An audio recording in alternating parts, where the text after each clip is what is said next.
Hello students, कैसे हैं आप लोग। मैं प्रशांत भारती स्वागत करता हूं सक्सेस मैन के ऑनलाइन प्लेटफॉर्म पर। आज हम लोग पॉलिटी के सिलेबस के बारे में चर्चा करेंगे। ठीक है, तो नोट कर लीजिए, यहाँ लिखा हूँ सिलेबस। पॉलिटी में राज्य व्यवस्था, ठीक, इस राज्य व्यवस्था को जो है, ठीक है, कैसे कैसे हम पढ़ते हैं, क्या क्या पढ़ते हैं पॉलिटी में, उस सिलेबस को आप लोग लिखिए। इस सिलेबस को लिखकर अपने पेज में जो है जहाँ पढ़ते हैं वहाँ चिपका दीजिएगा। चिपका देंगे, उसके अकॉर्डिंग आपको टॉपिक वाइज तैयारी करना है। समझ में? मैं बताऊं, जो बच्चे डेली मेरा वीडियो देख रहे होंगे वो अपने मित्रों को भी शेयर कर लिया कीजिए, सब्सक्राइब कर लिए, लाइक कर दिया कीजिए, तभी मजा आएगा ना। ठीक है ना दोस्तों। जब तक ये ऑफलाइन है, तब तक कंटिन्यू सिलेबस। ऑफलाइन के बाद भी वीडियो जाएगा, डेली करंट चलेगा। अभी थोड़ा 2-4 दिन वेट कर लीजिए, कंप्रेस करंट एवरीडे चलेगा। ठीक है ना।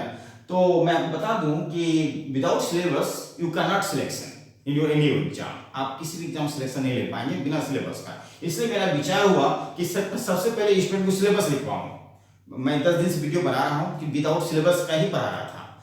आज मैं सिलेबस इसलिए लिखा रहा हूं कि सिलेबस के अकॉर्डिंग आपकी वीडियो जाते रहेगी, कंटिन्यू जाते रहेगा और आप लोग मन लगाकर पढ़ते रहिए। ठीक है ना। चलिए स्टार्ट करते हैं।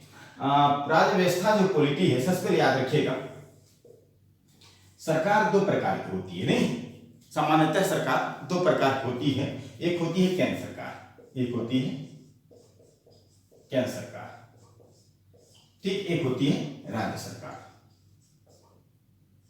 ठीक है। तीसरा भी सरकार होता है, उस सरकार को लिख लीजिए, उसको बोलते हैं स्थानीय सरकार। क्या बोलते हैं? स्थानीय सरकार। ठीक है, ये हटके है, लेकिन आपको सामान्यतः 2 ही प्रकार की सरकार याद रखना है, केंद्र सरकार, एक राज्य सरकार। ओके।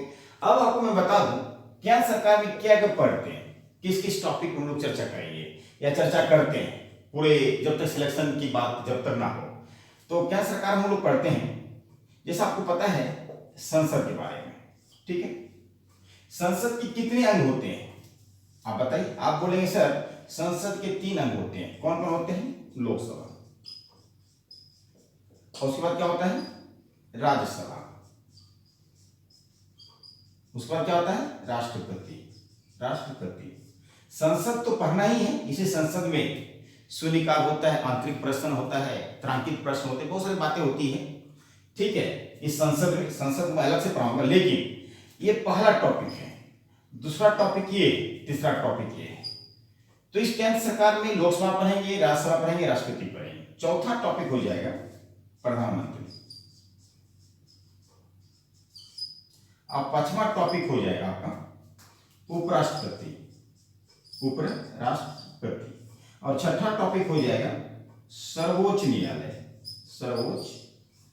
न्यायालय। ये 6 टॉपिक हम लोग कहां पढ़ेंगे? केंद्र सरकार में। यही टॉपिक आप माइंड सेट कर लीजिए। लोकसभा से लगभग 150 क्वेश्चन ऑब्जेक्टिव बनता है, राज्यसभा से भी 100 क्वेश्चंस बनते हैं, राष्ट्रपति से 150 क्वेश्चंस बनते हैं। ये सारे पढ़ने के बाद डिटेल में जब मैं आपको टेस्ट करवाऊंगा तो फिर आपका टॉपिक कंप्लीट होगा। प्रधानमंत्री से भी क्वेश्चन पूछे हैं, उपराष्ट्रपति से भी क्वेश्चन पूछते हैं, सर्वोच्च न्यायालय, सुप्रीम कोर्ट से भी क्वेश्चन पूछते हैं। ये 6 टॉपिक कहां पढ़ेंगे भाई? केंद्र सरकार पढ़ेंगे। ठीक है, पहले केंद्र सरकार टॉपिक कंप्लीट होगा, फिर राज्य सरकार टॉपिक। जब तक केंद्र सरकार को आप नहीं समझेंगे तो राज्य सरकार को आप नहीं समझ पाएंगे। क्लियर भाई? अब राज्य सरकार में क्या क्या पढ़ते हैं समझो। तो यहाँ पे एक बात करते हैं, विधानमंडल की बात करते हैं। किसकी बात करते हैं? विधानमंडल। यहाँ पे यदि संसद होता है तो राज्यों में विधानमंडल बोलते हैं, संसद को यहाँ क्या बोलेंगे? विधानमंडल। इसी विधानमंडल के भी 3 अंग होते हैं। कितने अंग होते हैं? 3। एक होता है विधानसभा, एक होता है विधान परिषद, और एक होता है राज्यपाल। विधानमंडल कितने अंग? 3 अंग। एक पहला टॉपिक, दूसरा टॉपिक, तीसरा टॉपिक।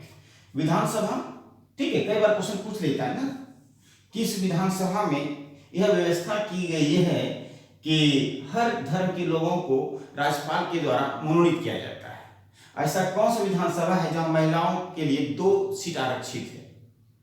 ठीक है, और ऐसा विधानसभा के सदस्य के बनने की योग्यता क्या है? विधानसभा को कैसे भंग किया जा सकता है? ठीक है, बहुत सारी इंफॉर्मेशन विधानसभा संबंधित बताना है। ये विधान परिषद, वर्तमान में कितने राज्यों में विधान परिषद है? विधान परिषद बनने की जो योग्यता है वो क्या है? विधान परिषद कैसे लाए जाते हैं राज्यों में, सारी इंफॉर्मेशन बताया जाएगा। 1 2 3 राज्यपाल, जो भूमिका केंद्र में राष्ट्रपति का वो भूमिका राज्य में है। और राज्यपाल के बारे में आपको बहुत सारे डिटेल पढ़ना है।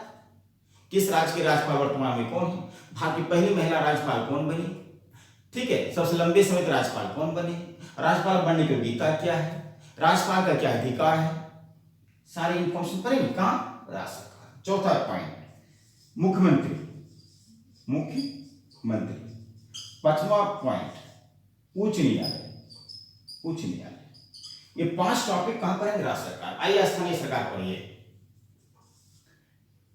पंचायती राज व्यवस्था, ठीक है, पंचायती और नगर पालिका या नगर निगम, नगर पालिका याद रखिए।